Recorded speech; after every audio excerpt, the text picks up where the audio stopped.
So what came next for us was master plan. And for the master plan, you know, it's great to say you want to be the world's leader in rewards programs, the most successful company. I mean, that's great, and that may take 10, 20, 30 years to happen. And it's a little hard to align to that because, well, what do I need to do today to make that a reality, right? What does every employee's actions need to do to make that true? And so we decided to come up with master plan. And the first one, which was on November 06, was a 5-year base camp, right? This is what the company is going to look like in 5 years.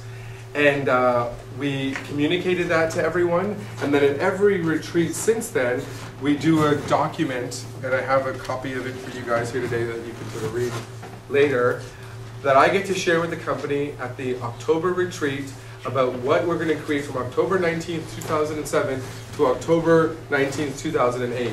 And it is really clear, really descriptive on the what, the strategy. Not really the how. In fact, I don't really know what the how is, to be honest, right? I know what the what is. I'm really good at that. I'm not so good at the how. And that's where leadership comes in, and they'll figure out the hows.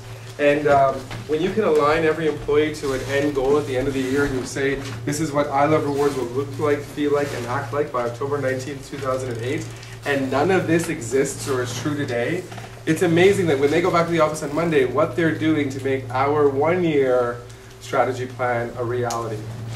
And we do it every year, and it's now ingrained in our culture, and it's rhythmic, and you couldn't take it away. Let's talk about leadership at I Love Rewards. Jim Collins in Good to Great talked about a company's ability to grow is not limited by its market opportunities, it's not limited by geography or its ability to innovate and develop new products. It's limited by its ability to recruit and grow leaders. Right? And we have found nothing more to be true at I Love Rewards. So we are ridiculously passionate about finding great leaders, bringing them in, and developing them at I Love Rewards. When you start and you do a group interview at I Love Rewards, okay? So we get, this wasn't true a couple years ago, but now we get 200, this last round, 214 applications for every position. It takes a long time to find that needle in the haystack with 214 people. So we do group interviews where 60 people based on the resume will come in to become a marketing coordinator. Entry-level position at I Love Rewards.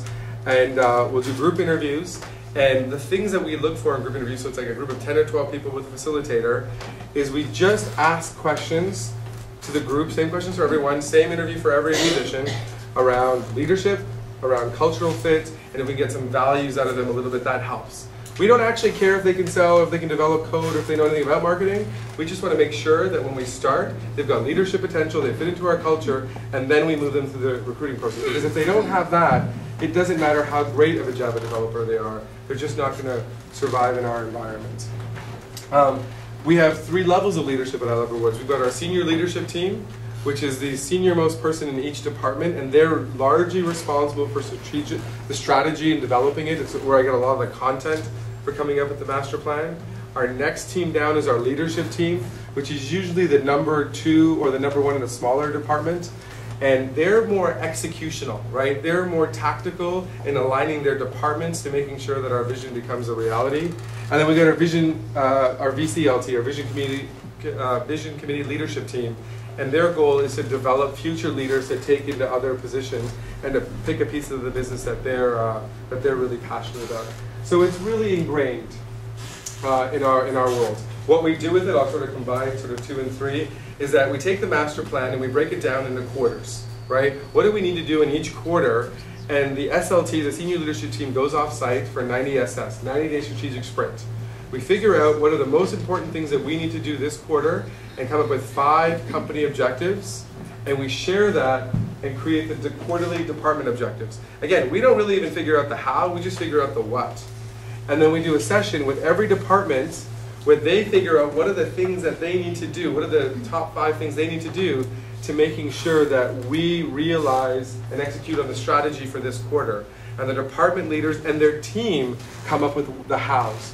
Because when you allow them to share their ideas, you allow them to contribute to the end result, you get an amazing sense of buy-in, right? Because they are the ones who need to do this. And by getting that buy-in at the beginning, the likelihood of you getting to the end result that you want becomes so much greater. It becomes so much easier, right? You've got the momentum starting in your favor already.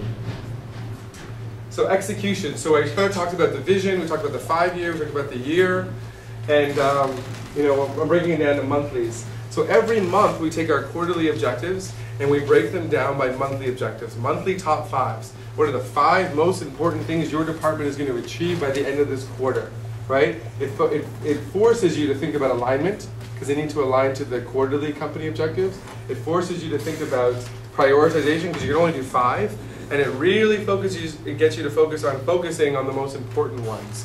So those get published on the big board in the garage at the center, and it's there for any visitor to come and see what's going on in any department at any given time, and we're transparent and we over-communicate that.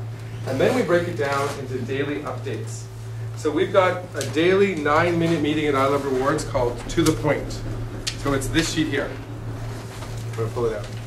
And if there's one thing that we do well, it's this. This is the silver bullet to get the culture to align to the strategy and execute. Every single day at 11:15, starting on that bleak November day, you know, we started doing a daily meeting called To The Point, 9 minutes. It's we've never missed. At the beginning, when I wanted to roll this out, people didn't believe. They thought it was a, you know, management idea of the week, which I was famous for. And I went around every person of the 11 that were left who didn't want to be there, including me, and said, we're going to go to this room every single day, and I'm going to start at 11 o'clock. It takes me about a minute to get everyone at their desk to go to the room, and then I got to start at 11:10, 11:12, 11:13. Now at 11:14, I just get up and go to the room because everyone's already there. And it's amazing to see when you take the time to build the momentum and you communicate daily, and we go through headlines. I've got to go through it quickly. You know, headlines are the most important things that are happening in our business, and we communicate that with everybody there. Open communication. The department spotlight, we've got 10 departments, and every day a new department goes, so every 2 weeks the cycle repeats, and you know what's happening in that department in 2 minutes or less. Today's top one, this one's magical, right? It's what you are doing today. The thing you're going to do before you leave today that aligns to your monthly top 5, which aligns to the quarterly objectives, which aligns to the annual plan, and every single day, every single employee at I Love Rewards communicates what they're going to be the SPA for, single point accountability for making it happen at I Love Rewards. We go over key stats and numbers. The vision committees, we've got 5 vision committees, give you an update of what's going on in their world.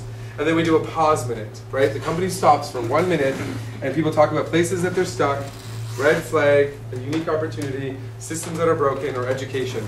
We rather deal with the smoke before there's fire, and you can pull anybody out of the company, myself, the entire senior leadership team, and says, look, we need to fix this problem before it becomes a major issue.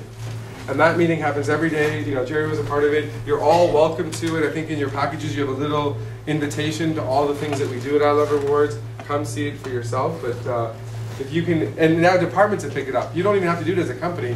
Your departments can sort of own that part of it.